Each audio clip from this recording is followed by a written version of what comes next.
Welcome back to News Weekly. Now, the latest developments in the Pak India crisis and the Gaza situation weren't the only major news stories of last week. Perhaps the biggest event of the week in America was the arrival of President-elect Barack Obama in Washington, D.C.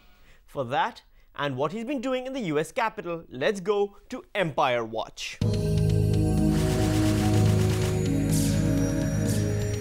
With his inauguration a few days away, the 44th President of the United States has been busy dropping his daughters off to school, meeting with Speaker of the House Nancy Pelosi, giving speeches on the economy, and confessing about getting a little teary-eyed over leaving his Chicago home behind.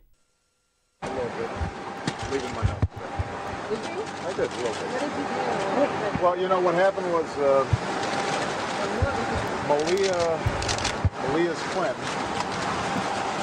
had dropped off an album. The two of them together, they've been friends since preschool.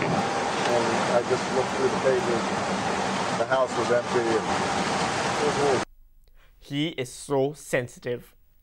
Between all of this, he has managed to drop by for a quick meal at the White House, organized for him to meet, in person and under one roof, all the previous presidents of America. Actually, to be more accurate, there's the still living presidents of America. Meeting all the previous presidents would have been for a pretty unappetizing meal. Lincoln looks good for someone who's been dead for 144 years. I want to thank the President-elect for joining the ex-presidents. Yes, the ex-presidents. A team of superhero presidents who fight for justice in a world that fears and hates them. So, what did they talk about? The economy? Gaza? The war on terror, maybe? You need help? I love this rug. Yeah. In defense of President Clinton, though, the rug he was talking about was this one. In other Obama-related news, he's created quite a stir this week with news of his appearance in the next issue of Spider-Man.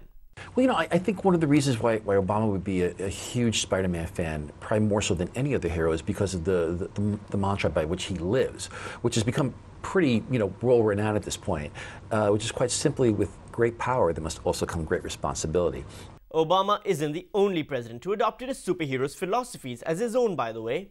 President Bush will always be remembered for his slogan of Bush Smash. And with that, it's time for another break. Coming up next, Zakir Tawar will be joining me to talk about his efforts to set up the first Pakistani multimedia science library. So don't go anywhere.